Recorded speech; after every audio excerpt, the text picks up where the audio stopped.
How to actually do a proper cut. Tips from someone who has tried every single method of dieting, who would be me. In this video, I'm going to tell you what have worked and what haven't worked for me and will for all of you who are watching this video.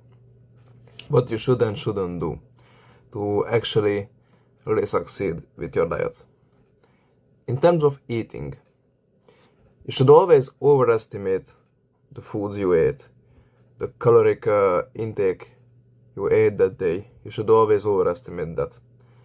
Why? Because there is nothing worse than actually thinking yourself into, oh, I actually kept my diet, I actually kept my macros, managed to fit in my calories that day, and you didn't. You just didn't, and you just continue this for days or weeks or even months without actually noticing that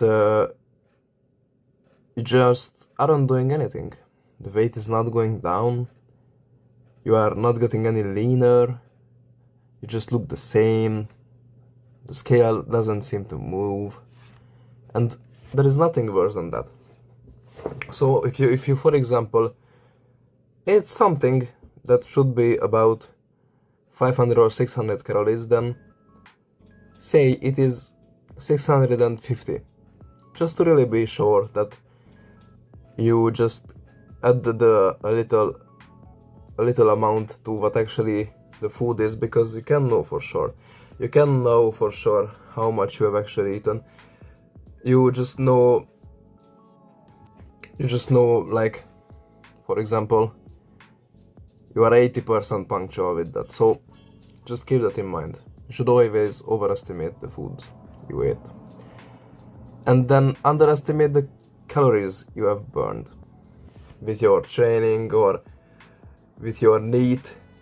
NEAT is non-exercise activity time during your day.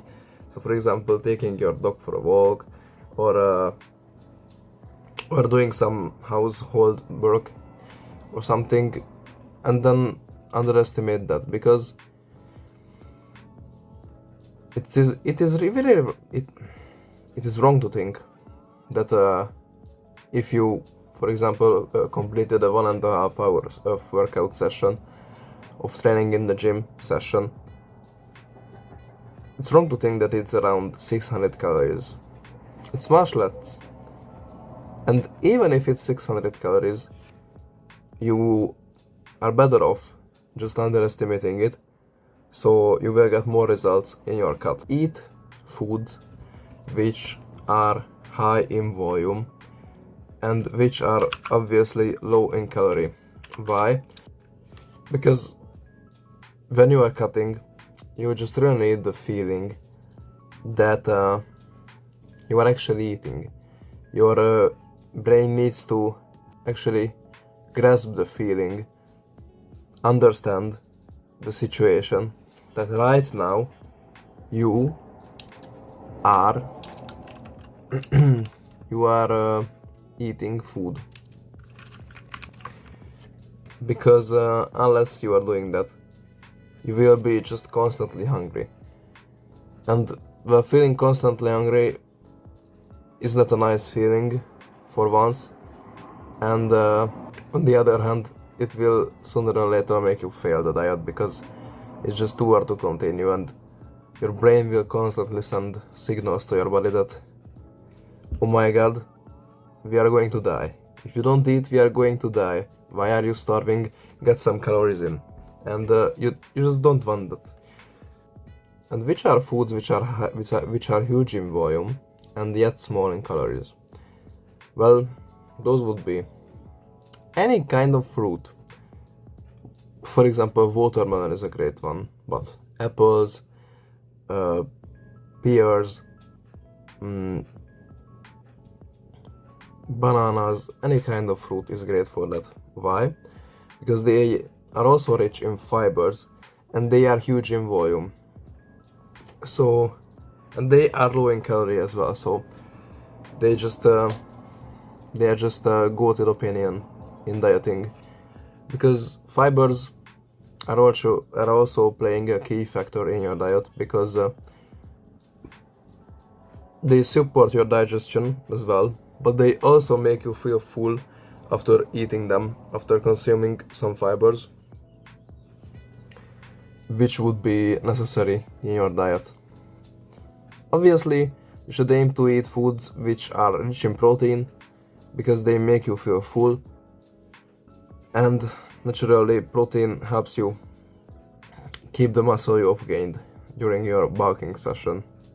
If you are just focusing on these and not any other bullshit, or not any other useless pieces of information, you will most likely succeed. Because remember, for 20% of the things will get you 80% of the results. Well, a bonus tip here is, if you are staying in a too large deficit, the cut will be fast, for sure, but the quality of it will be terrible. You will lose muscle, you will lose a lot of water, and not a lot of fat. So keep in mind, you should eat in a 10 to maximum 30% of caloric deficit, and then you are good to go. In terms of mindset, as I said, this mostly correlates to the last part of eating section, but don't start with too big of a deficit. Because if you're starting with 100%, like 100% very large caloric deficit, then what will you progress with? You will go to 120%, 130%? You just can't.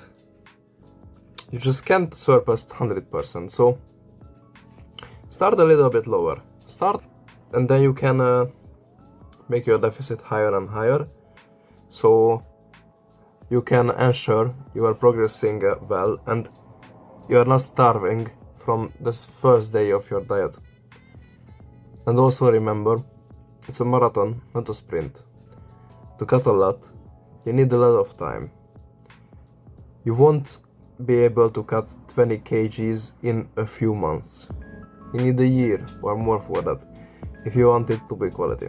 In terms of training, well, training is not really different to what you have done in bulking. There is a saying which I really love in this topic: what help you build the muscle will help you keep the muscle. Don't need to any kind of special training, or oh, I'm cutting and I need to train with higher reps and I need more sets to burn more calories. No, you don't.